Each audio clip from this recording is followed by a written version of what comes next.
Sobat Kairos yang terkasih, firman Tuhan bagi kita pada hari ini tertulis dalam 1 Samuel 15 ayat 22. Tetapi jawab Samuel, apakah Tuhan itu berkenan kepada korban bakaran dan korban sembelihan sama seperti kepada mendengarkan suara Tuhan? Sesungguhnya mendengarkan lebih baik daripada korban sembelihan, memperhatikan lebih baik daripada lemak domba-domba jantan. Demikian firman Tuhan. Bapak, Ibu, saudara-saudari, sobat Kairos, firman Tuhan bagi kita pada hari ini yang disampaikan oleh Nabi Samuel kepada Raja Saul setelah Saul merasa dirinya sudah cukup berkenan kepada Tuhan karena membawa banyak korban persembahan. Padahal ia sengaja mengabaikan perintah Tuhan dengan menyisakan Raja Agag dan ternak-ternak terbaik. Saul ingin terlihat taat, tetapi sebenarnya ia sedang mempertahankan, membuat kepentingannya sendiri, mengambil untuk kehendaknya sendiri.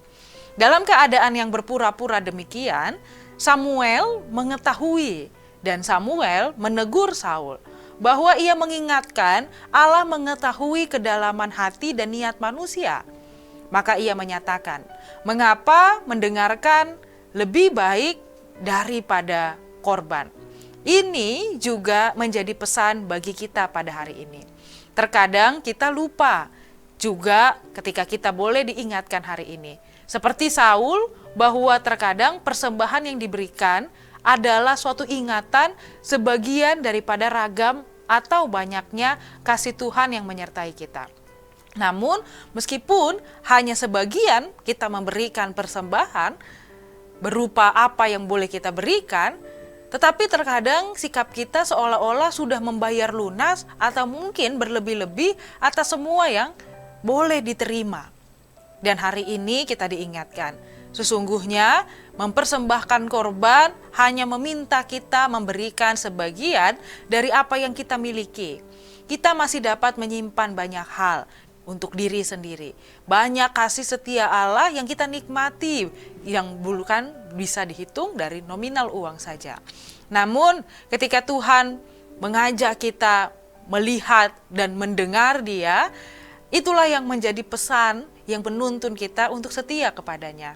Ia sedang meminta sesuatu yang jauh lebih dalam, yaitu ketika kita mau taat dan setia kepadanya. Kita boleh memandang atau berpikir atau mengingat bahwa ego manusia selalu menuntun kita untuk berkata, sepertinya aku tahu yang terbaik untuk kehidupanku. Kita ingin Tuhan yang mengikuti kehendak kita, bukan kita yang mengikuti rencananya. Karena itu firman Tuhan hari ini meneguhkan dan mengembalikan kita untuk melihat bahwa Tuhan mendengarkan kita. Bahwa Tuhan mendengar, bahwa firman Tuhan sesungguhnya adalah tindakan menyerahkan kemudi kehidupan kepada Allah. Korban dapat diberikan tanpa mengubah hati. Kita dapat memberikan persembahan hanya sebagai rutinitas tanpa ada hati yang bersyukur. Tetapi ada satu hal yang kita diajak untuk menghayati lebih dalam ketika mendengarkan dengan sungguh-sungguh, itu menyangkut di dalam penghayatan yang dalam. Kesungguhan dan kemauan untuk dibentuk dan diubah seluruh hidup mengikuti kehendak Allah, mengikuti kehendaknya.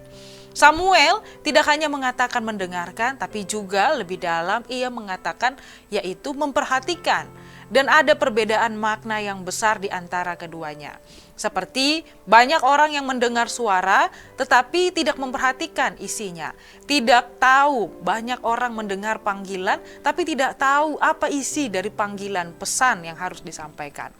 Memperhatikan berarti memberi hati, memberi waktu, memberi ruang bagi suara untuk boleh menjadi penuntun bagi kita. Dan ketika kita mendengar Tuhan memanggil kita, itu artinya memberi ruang bagi suara Tuhan untuk berbicara dan kita lakukan. Hubungan dengan Tuhan bukanlah hubungan bisnis atau hitung-hitungan transaksional. Kadang-kadang tanpa sadar kita memperlakukan Tuhan seperti seorang pedagang dan penjual. Kita berpikir kalau aku memberikan persembahan lebih besar, Tuhan pasti memberkati usahaku.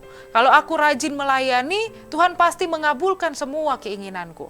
Seolah-olah ada hubungan yang bisa kita lakukan tanpa mengingat bahwa sebenarnya kasih setia Allah begitu besar dan ketaatan kita tidak bisa mengukur kasih setia Tuhan.